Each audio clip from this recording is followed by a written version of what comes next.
اس طرح کی سوچ جو ہے وہ خارجیت کی سوچ ہے. وہ پہلے حضرت مولانا طارق جمیل صاحب کے لوگوں میں داخل ہو گئی تھی ایک زمانے میں, اب وہ ادھر ہمارے والے لوگوں میں داخل ہو گئی, برابر ہو گیا تھا.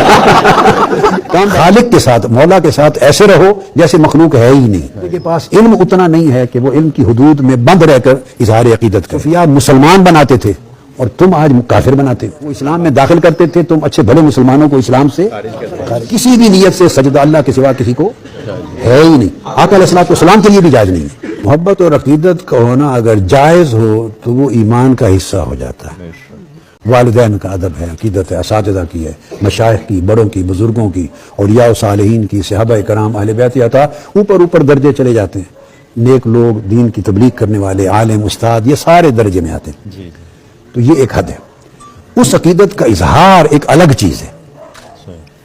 پھر میں نے سمجھایا کہ اظہار ہر آدمی جو کرتا ہے وہ اپنی سمجھ, اپنی طبیعت, اپنا ذوق, جو اس کا مائنڈ سیٹ ہے, جو اس کی سمجھ میں آتا ہے, اس کے مطابق اظہار کرتا ہے. ہر بندے کے پاس علم اتنا نہیں ہے کہ وہ علم کی حدود میں بند رہ کر اظہار عقیدت کرے. پھر میں نے صحابہ کرام کی مثال دی.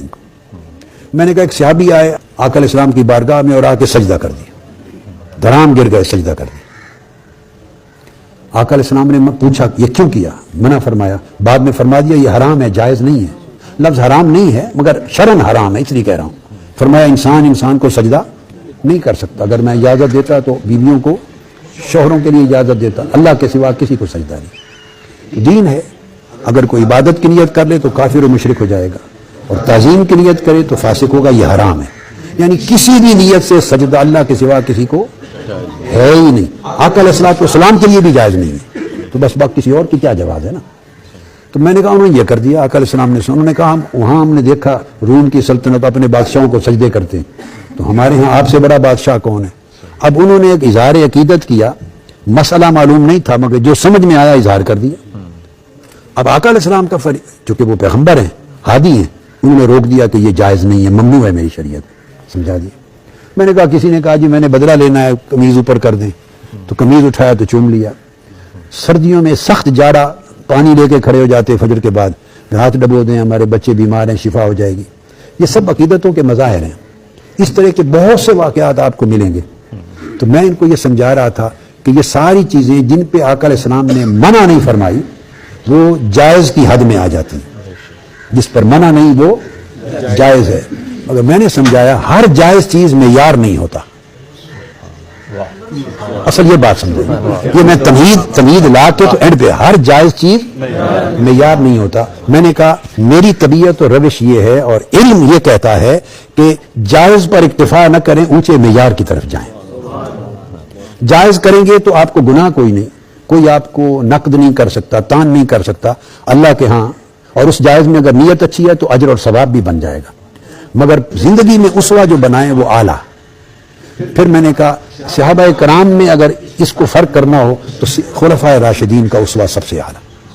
سیدنا صدیق اکبر, سیدنا فاروق اعظم, سیدنا عثمان غنی, سیدنا علی المرتضیٰ اور اکابر جج صحابہ کرام جن کو کثرت کے ساتھ حضور علیہ السلام کی صحبت ملی, کثرت کے ساتھ. ورنہ تو جب آپ نے خطبہ حجۃ الوداع دیا تو 1.25 لاکھ کے قریب صحابہ سن رہے تھے آپ کے, تو صحابی تھے.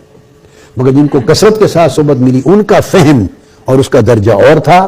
جنہوں نے 1-2 بار زندگی میں آ کے زیارت کی چلے گئے ان کا فہم اور فہم کا درجہ اور تھا. اظہار میں فہم کا دخل ہو جاتا ہے کہ بندے کی کتنی سمجھ ہے, کتنی نہیں. اور جنہوں نے طویل صحبت اختیار کی ہو وہ اپنے فہم کو فنا کر دیتے ہیں فہم نبوی میں. جو آقا علیہ السلام نے تعلیم دی اس میں اپنی سوچ کو فنا کر دیتے ہیں. تو میں نے مثال ان کو یہ دی کہ زندگی میں ہمیشہ جو وتیرہ ہے وہ اعلیٰ اور معیاری رکھے. آخری بات, جو ہمارے ہاں یہ جو مسلکی جھگڑے بھی بہت سے ہوئے ہیں اور فرقہ واریت بنی اور دنگا فساد ہوا, انہوں نے جائز چیز, ہمارے یہاں لوگوں نے جائز چیزوں کو جائز کو واجب کا درجہ دیا اور کسی نے محض جائز کو حرام کا درجہ دیا. مطلب حکم نہیں ہے, مباح ہے, اس نے ان کو حرام بنا دیا. اور بہت سے لوگ ایک امر جائز ہے اس پر منع ثابت نہیں, اس کو اس طرح ڈٹ جانا تلوار لے کر کہ یہ واجب ہوتا ہے جیسے فرض ہے, اس سے تفرقے ہوتے ہیں, فرقے بن جاتے ہیں.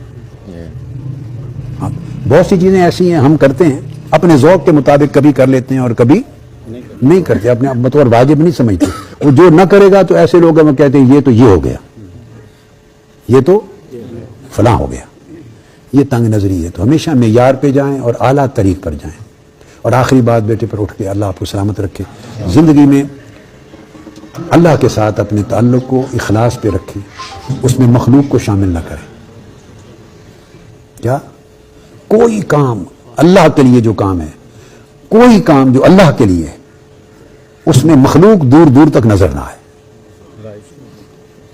وہ ریا بن جائے گی، وہ ریا بن جائے گی. اور کوئی کام جو اللہ کی مخلوق کے لیے کریں، اس میں آپ کا نفس میں دور دور تک نظر نہ آئے، آپ معیار سے گر جائیں گے. خالق کے ساتھ، مولا کے ساتھ ایسے رہو جیسے مخلوق ہے ہی نہیں. جو کرو اس کے لیے کرو. یا ہم صوفیاء کے مشرب کے لوگ ہیں، صوفیاء مسلمان بناتے تھے اور تم آج کافر بناتے ہو. وہ اسلام میں داخل کرتے تھے، تم اچھے بھلے مسلمانوں کو اسلام سے خارج. اس لیے ہم نے اس کے لیے آپ کو پتا ہے 35-40 سال جنگ لڑی، مگر اللہ نے کامیابی دی. وہ زبانیں بند ہو گئیں، ابھی پھر کچھ عرصے میں چل پڑی. وہ ہوتا رہتا ہے.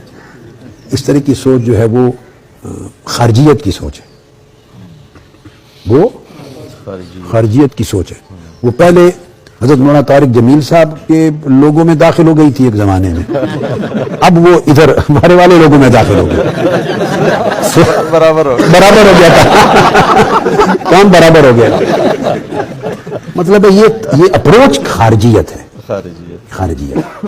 اور اعتدال، تواضع، انکساری، وسعت قلبی، نرمی، نفرت کا نہ ہونا، پیار، محبت، یہ دین ہے. کافر غیر مسلم بھی آپ کے ساتھ بیٹھنے میں جھجک محسوس نہ کرے.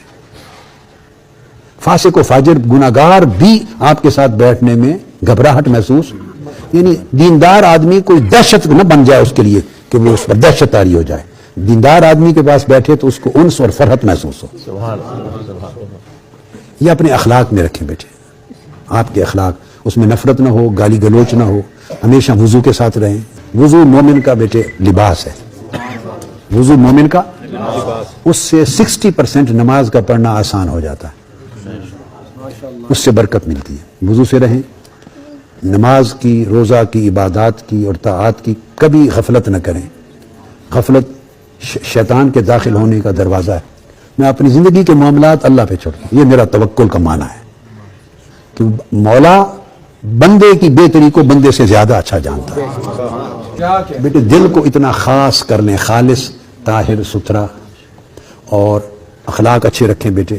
آپ کے اخلاق سے، عبادت سے، وضاقتہ سے، تواضع انکساری سے، لوگوں کے ساتھ اخلاص اور محبت سے، پیار سے خوشبو آئے ایمان کی بھی، مسلمان ہونے کی. اگر یہ خوشبو آپ اپنے عمل سے، زندگی اور اپنے برتاؤ سے لوگوں کے ساتھ نہیں دے سکتے تو آپ اس کو امپروو کرتے رہیں. ٹھیک ہے بیٹے؟ اللہ آپ کو برکت دے. سلام.